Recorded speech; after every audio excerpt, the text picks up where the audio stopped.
खबरें तफसील से। दिल्ली में कोरोना की मामलात में कमी आई है, लेकिन वही कोरोना से जंग जीतने के लिए वैक्सीन की कमी है। दिल्ली के वजीर आला अरविंद केजरीवाल ने अपने खिताब के दौरान ये बातें कही। वैक्सीन खत्म होने की वजह से सेंटर में बंद होने लगे हैं।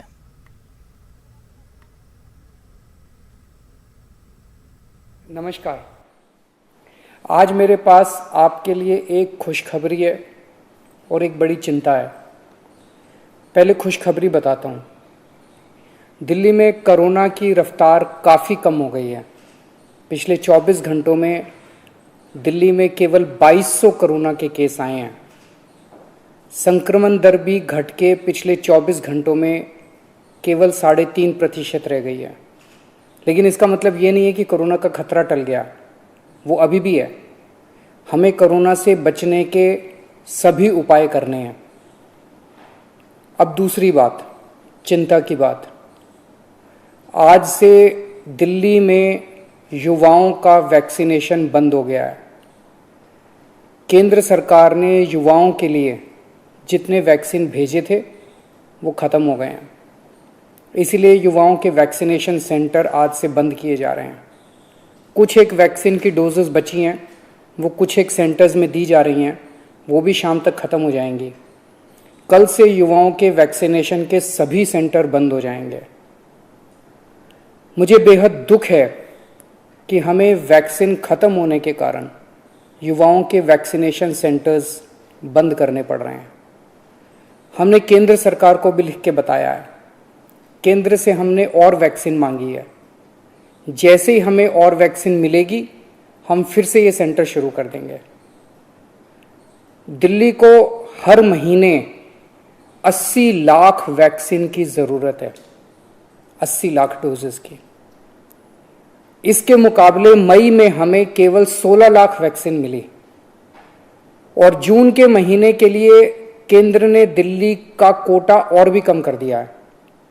केंद्र सरकार से हमें जो चिट्ठी आई है कि जून में हमें केवल 8 लाख वैक्सीन दी जाएगी। मई में 16 लाख दी थी, जून में 8 लाख देंगे। अभी तक हम दिल्ली में टोटल 50 लाख वैक्सीन लगा चुके हैं और दिल्ली के सभी एडल्ट्स को वैक्सीन लगाने के लिए हमें 2.5 करोड़ और वैक्सीन चाहिए। अगर इसी रफ्तार से दिल्ली के एडल्ट्स, अगर इसी रफ्तार से हम चले, 8 लाख वैक्सीन हर महीने मिली तो दिल्ली के एडल्ट्स को ही वैक्सीन लगाने में 30 महीने लग जाएंगे, 30 महीने से भी ज़्यादा। तब तक तो न जाने कितनी और कोरोना की लहरें आएंगी, न जाने कितने और लोगों की मौत हो जाएगी। अब बात करते हैं मध्य प्रदेश की, जहां हुकूमत की मुश्किलें कम होती ही नजर नहीं आ रही हैं। अब आयुष डॉक्टरों ने हुकूमत की टेंशन में मजीद इजाफा कर दिया है। आयुष डॉक्टरों और पैरामेडिकल स्टाफ ने 25 मई से हड़ताल पर जाने की धमकी दी है। इस सिलसिले में उन्होंने आज अदवर कलेक्टर को याददाश्त सौंपी। डॉक्टरों ने कहा कि आज से वो लोग काली पट्टी बांधकर रहेंगे। उन्होंने एक काम एक उजरत की मांग की, साथ ही खाली पोस्ट्स उस पर तकर्री की मांग भी की है।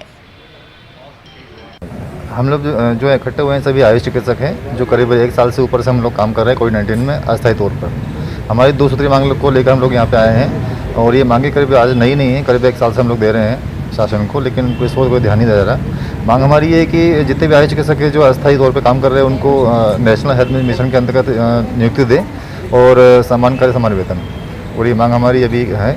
और 24 तारीख तक का हम सरकार को दे रहे हैं, अल्टीमेट दे रहे हैं। अगर इस बीच में कोई हमको कुछ रिप्लाई मैसेज नहीं मिलता है संतोषजनक, तो हम 25 तारीख से काम बंद करेंगे। प्रदेशव्यापी, पूरे प्रदेश में, पूरे प्रदेश। हाँ। और ये अस्थायी नियुक्ति, इससे सरकार को क्या फ़र्क पड़ेगा?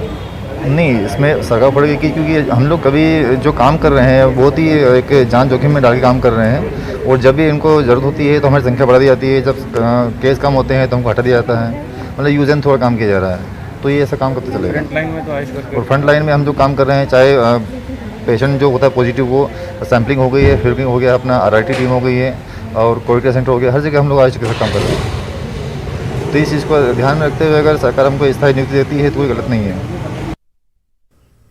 सीधा रुख करते हैं अपने नुमाइंदे मेहताब आलम का। मेहताब आलम, हम हर वक्त देखते आ रहे हैं, कई दिनों से मध्य प्रदेश हुकूमत की नाकामी का मुजाहरा होता जा रहा है। अब इस मुश्किल दौर में डॉक्टर्स नर्सों का जो एहतिजाज है वो तूल पकड़ता जा रहा है। अब आयुष डॉक्टर भी अब हड़ताल की जाने की धमकी दे रहे हैं।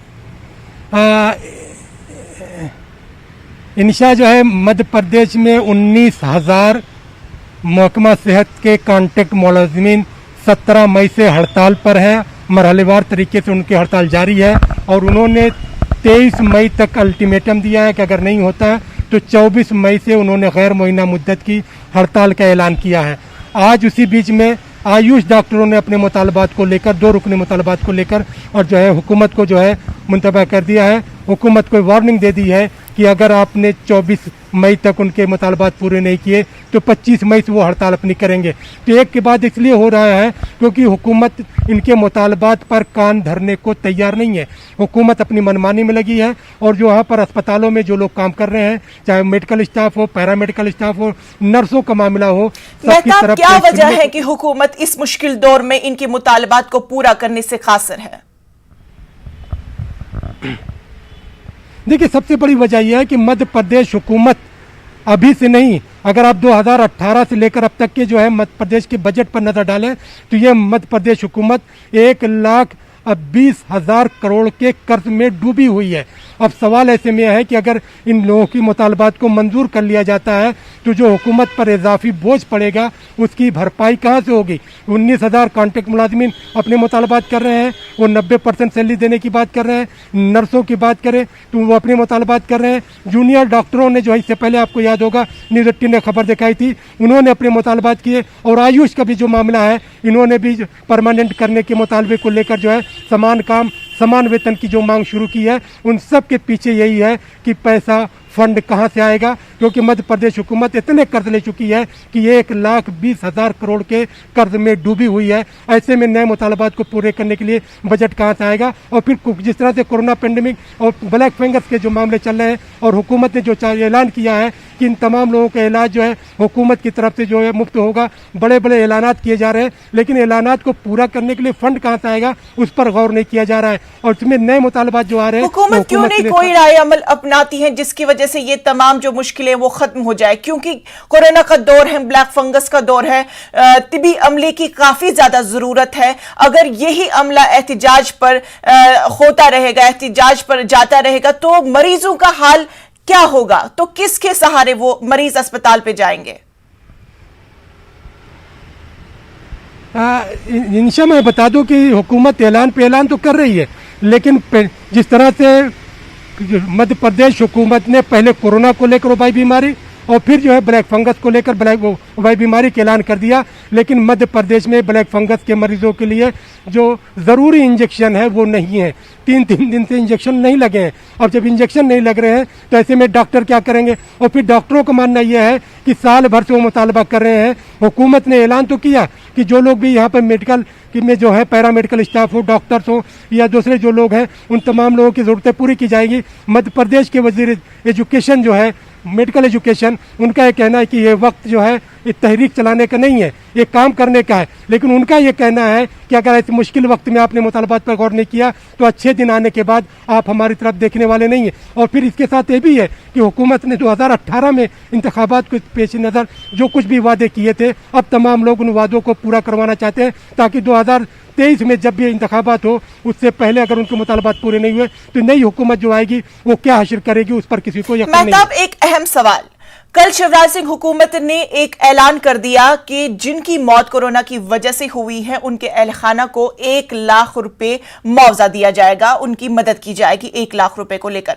अगर शिवराज सिंह हुकूमत उन लोगों को, उनके अहल खाना को 1 लाख रुपए देने के लिए अहल है तो तिबी अमले को उनके मुतालबात को पूरा करने के लिए अहल क्यों नहीं है?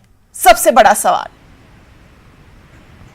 इंशा इसको समझने की जरूरत, पहली बात तो यह है कि यहाँ पर बड़ा तजाद यह है कि हुकूमत की जो हेल्थ बुलेटिन जारी होता है उसमें पिछले 2 महीने की मार्च से लेकर अब तक की अगर हम बात करें तो हुकूमत ने 104 से ज़्यादा मौत कभी मध्य प्रदेश में एक दिन में होना नहीं बताया। वहीं पर जो कल मध्य प्रदेश के साबिक वज़ीर आला कमलनाथ ने जो बयान दिया कि मध्य प्रदेश में 1 लाख से ज़्यादा लोगों की कोरोना से मौत हुई है।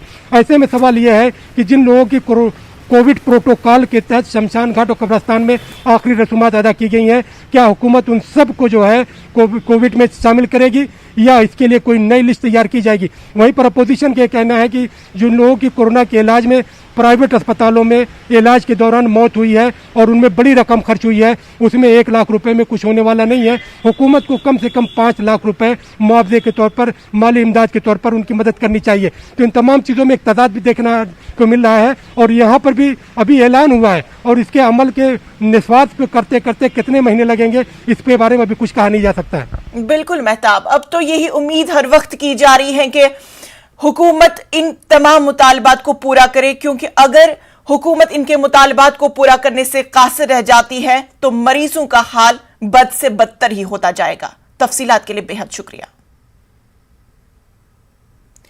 बीजेपी ने महाराष्ट्र के वजीर आला उद्धव ठाकरे को तनकीद का निशाना बनाया। बीजेपी लीडर राम कदम ने कहा कि वजीर आला ने गुज़श्ता 7 महीने पीएमओ से एक बार भी राबिता नहीं किया। एक आरटीआर में इस बात की जानकारी मिली है। राम कदम ने कहा है कि सिर्फ कैमरे के सामने एक बच्चे की तरह रोने से मसाइल हल नहीं होते और ऐसी सरकार नहीं चलती। आरटीआई के द्वारा आधिकारिक तौर पर यह बात सामने आई है कि महाराष्ट्र के मुख्यमंत्री की ओर से आदरणीय प्रधानमंत्री तथा उनके कार्यालय को विगत 7 महीनों के अंतराल में कभी भी किसी भी सहायता के लिए संपर्क नहीं किया गया।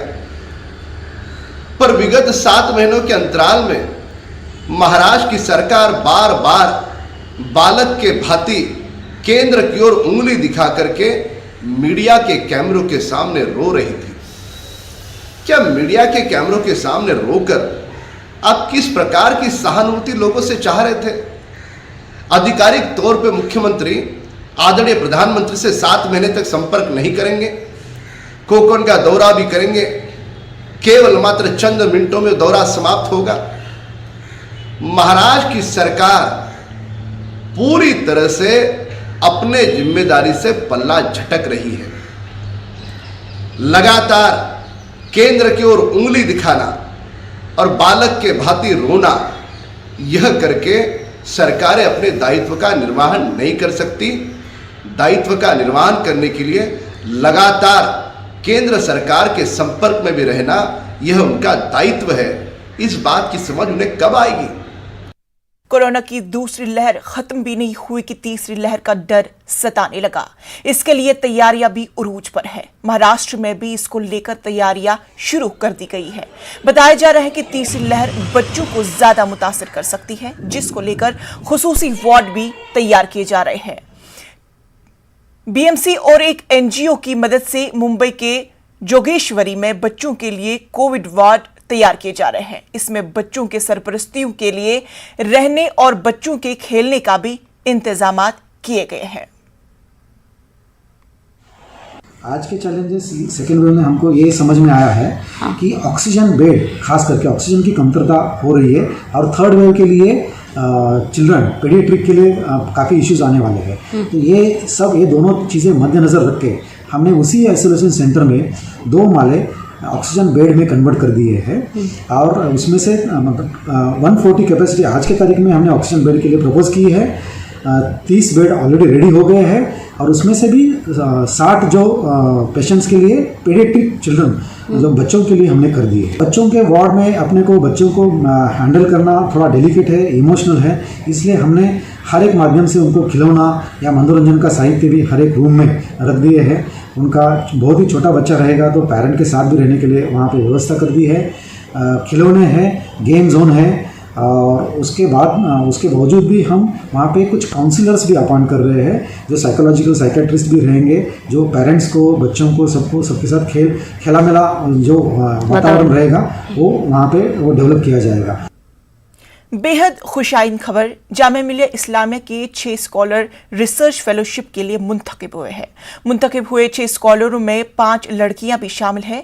जामिया के वाइस चांसलर प्रोफेसर नगमा अख्तर ने तमाम स्कॉलर्स को मुबारकबाद पेश की है। उन्होंने उम्मीद जाहिर की कि इससे यूनिवर्सिटी के दूसरे तलबा भी रिसर्च में बेहतर कारकर्दगी का मुजाहिरा करेंगे।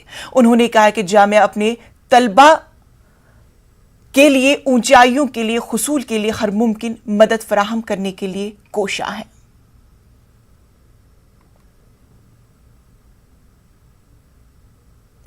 ब्रेक के बाद इस्तकबाल।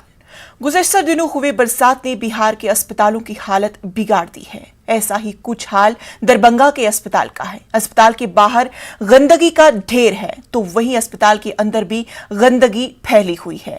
ऐसे में अस्पताल कोरोना और ब्लैक फंगस के मरीजों का इलाज कैसे होगा, आप इस बात से बखूबी अंदाजा लगा सकते हैं।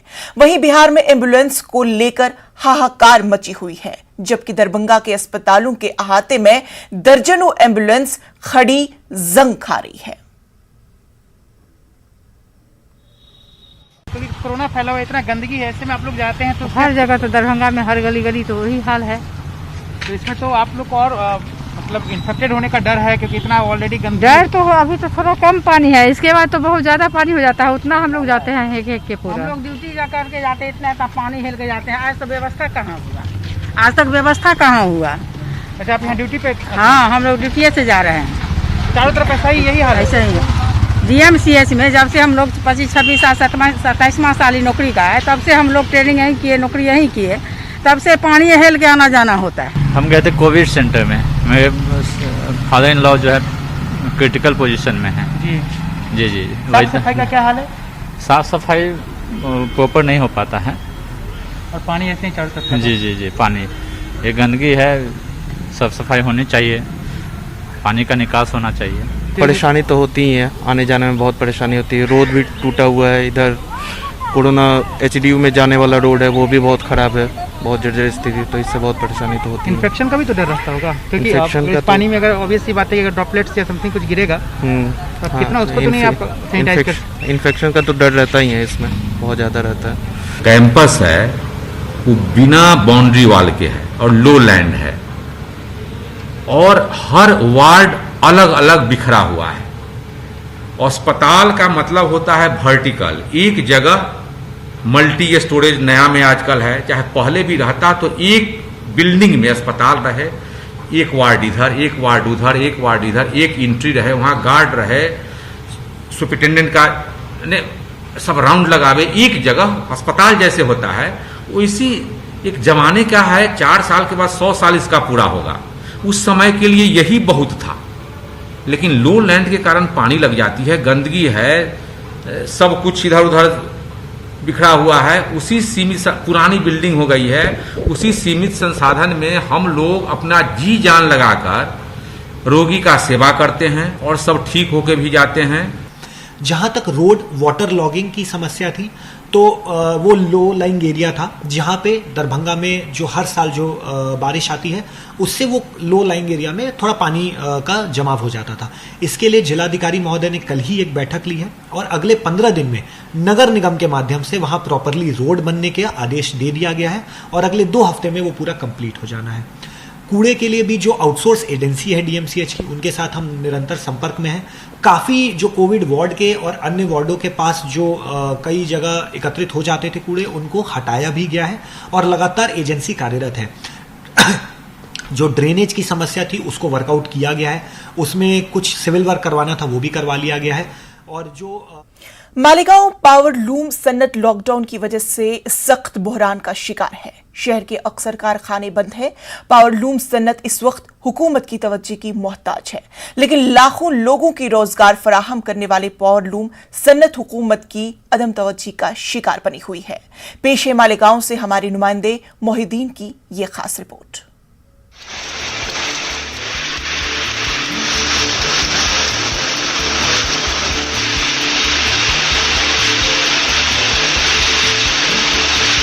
मुंबई से तकरीबन 280 किलोमीटर की दूरी पर वाक़ई पावरलूम के शहर मालेगांव के ताल्लुक से कहा जाता है कि जब पावरलूम का चक्का घूमता है तो शहर की नब्ज़ में ज़िंदगी गर्दिश करने लगती है।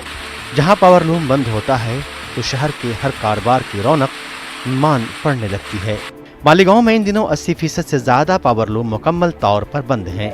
कोरोना वायरस और लॉकडाउन ने भिवंडी और मालेगांव की पावरलूम सनत की कमर तोड़ कर रख दी है।